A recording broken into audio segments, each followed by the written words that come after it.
Without trust, the future of our digital and AI economy and its limitless potential remains in peril. So far, piecemeal efforts to address cybersecurity issues have fallen short.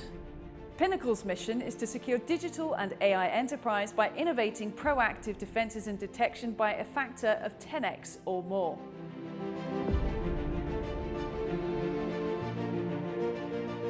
I'm Rosanna Lockwood and I'm in Davos, where I sat down with Pinnacle's CEO to find out how they're putting this into practice.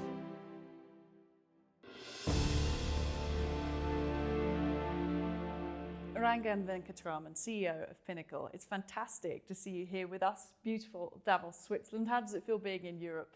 Awesome. Always wanted to be part of the World Economic Forum. Happy to be here. Thank you for the opportunity. That's quite all right. We are really pleased to have you here to have this conversation about cybersecurity, to learn more a little bit about your business, Pinnacle. Talk to us about what your offering is. What is it you guys do?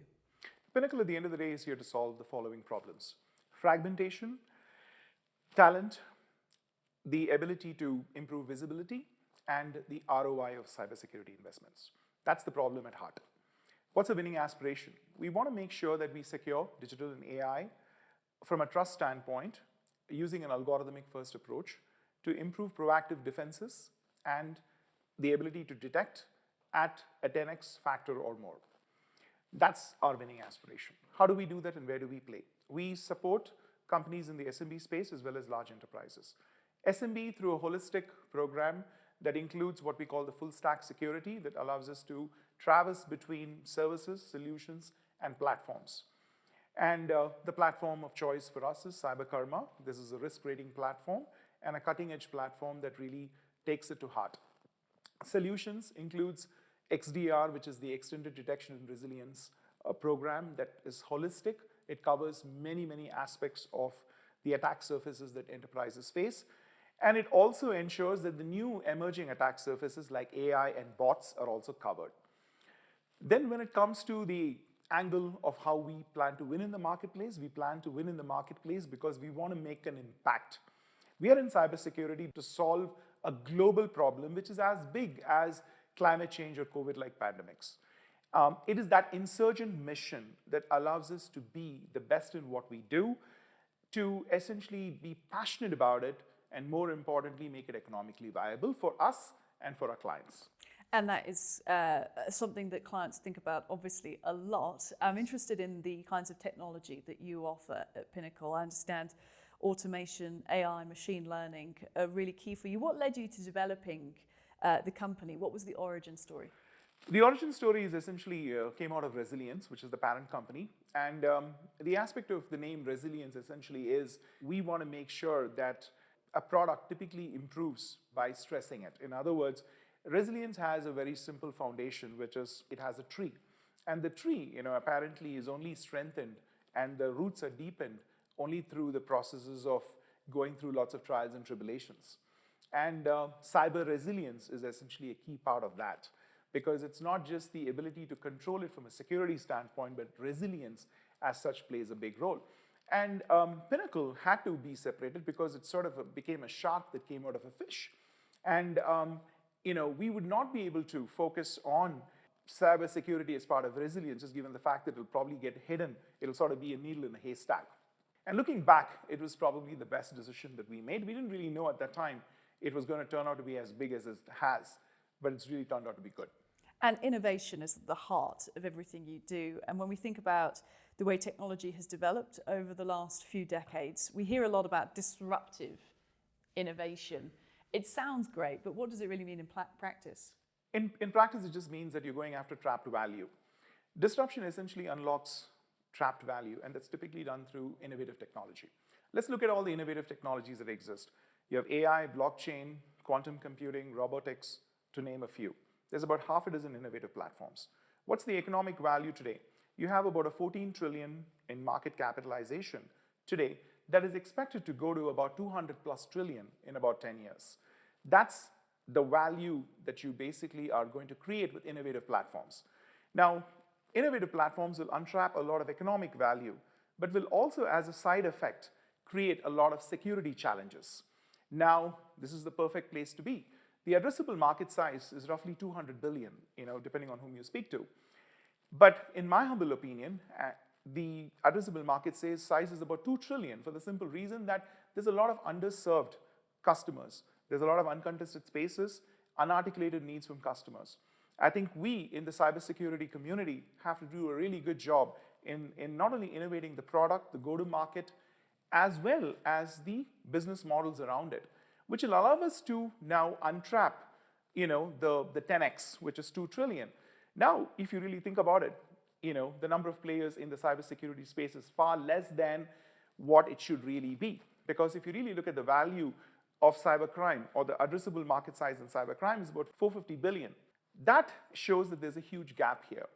And that's the reason why we should continue to keep innovating, because innovation gives you that ability to leapfrog. And today it can be done through a number of different mechanisms. There's a lot of players in this landscape. It's fairly established, yet new threats emerge every day. Companies still remain vulnerable to risks and threats. So why is it so hard to get cybersecurity right? It's hard because essentially you have 3 types of problems. One is it's not a technical problem. It's a human problem as well. 95% of the issues come due to human error. Secondly, you have the laws of cyberspace is very different than the physical spaces, which means in the physical arena, you have had decades or centuries to actually evolve the laws and regulations. Cyberspaces are just maybe 2 to 3 decades old. That, in an essence, creates a set of issues. The third thing is digital fragmentation. You have companies or countries that operate in many geographies, as well as in different sectors. Then you have countries which essentially have created walled gardens. So between all of this, you have a complexity that you have to unfold. Then every new innovative technology that comes creates a set of new issues. Take the example of AI and bots. Every technology is created with the intent for good. However, the second order and the third order consequences of technology is that they create a huge set of issues. Take the example of bots. You have good bots and you have bad bots. Bad bots typically, emerge. Content scraping, price scraping, things of that nature. But the bot technology was created to solve specific problems that you can only do with it. Example, the crawler that Google uses is not something that you could have done with humans. You had to create technology to solve those scale problems. But it leaves a lot of trail where you have to now deal with the security issues, because security is usually an afterthought. Security is not done by design. The internet never was thought through from a security standpoint. So security was a bolt-on from the beginning. So you have a fractured environment where you have to do a lot of patching to make up for it. Patching, fragmented environment, all of this leads me to thinking actually about the World Economic Forum. It is taking place here in beautiful Davos, Switzerland, the setting that we're in. Just from about this weekend onwards, this conversation is in the lead up to that forum. The theme under which the world leaders are meeting this year is cooperation in a fragmented world to solve a decade of inaction and inactivity. What do you think cooperation means? What does it look like in your world? Cooperation essentially in our world essentially looks like where companies should not look at this as a zero-sum game, and we don't look at this as a zero-sum game. We believe that the addressable market size is really huge, so it's an opportunity for us to collaborate with what we would consider otherwise a competition. So there's an opportunity for many of us to come collaboratively to create solutions, which, like I said, there's a huge underserved segment that's out there, especially the small and the medium businesses, which are highly vulnerable to cyber attacks. Then from the government standpoint, it is very, very important that governments start to reduce the fragmentation that is already in motion, which means that you can be protective at one level, but you also have to find ways to cooperate at the same time, so that problems like COVID, like pandemics, cybersecurity, climate change, they sort of fit in that bucket where no country can essentially solve it on their own. It really requires something like the World Economic Forum to actually facilitate a medium in which countries start to see the greater good of coming together, which means that the sum of the parts should be greater than the individual parts. What would be great is to understand a bit more about the operations at Pinnacle. I understand you've got one of your associates with you here today. We can speak to them a little bit about their journey within the company. No, I'm excited to introduce Ritanya Venkat. She's a colleague of mine and my daughter as well. She's chosen to take a non-traditional path where she's pursuing an undergrad degree and also learning to be an entrepreneur and learning cybersecurity at the same time. The reason this is important is because there's a huge talent gap. There's about 2 million unfulfilled positions. And hopefully she can share her experience with you. Fantastic. We look forward to that. We will make room for her now in the interview. Ritanya Venkat, Cybersecurity Associate at Pinnacle. Fantastic to meet you. Nice to meet you. Lovely to meet you too. Would be interesting to know about your role at Pinnacle. What do you do? Why did you choose to join the company? I've decided to join the company because I've been very inspired by my dad. Seeing how he's grown the company over the years, I thought that this is maybe a field that I'd also want to get into. And as I'm doing my undergrad, I'm also learning so much from here. So I'm experiencing both structured and unstructured learning. And I think it's very beneficial because I can experience both sides of the world. What we're trying to do is we're trying to have a diverse pool of talents such as ideas and experiences. And if you really look at it, we're trying to defend our assets that way. So if you look at the research, cyber crimes are a $445 billion business, and the talent gap is about 2 million.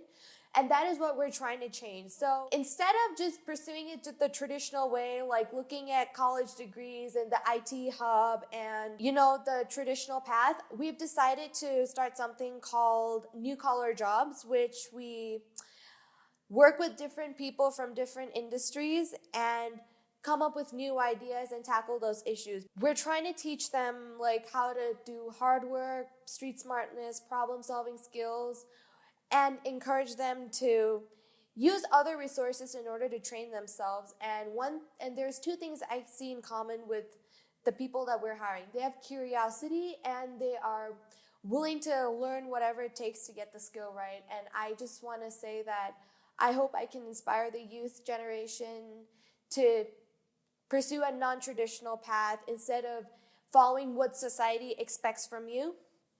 And also I want to be able to inspire the new collar professionals and be able to tell companies that don't just look for college degrees and a specific hub that they were in, but just be accepting the new talent. Ritanya Venkat, Rangan Venkatraman. Thank you. Of Pinochle. It's been fantastic speaking to you, learning about the business, learning about your role in the company, learning about your vision as well. Thank you both for joining us here in Davos, Switzerland. My hope is that my son, who has autism, shows up here next time and actually is also one of the examples of a differently able child who can get into cybersecurity. And I just want to tell people, you can do anything as long as you listen to your heart and work hard towards it and not have to follow society's expectations. It's a wonderful message. Thank you both. Thank you.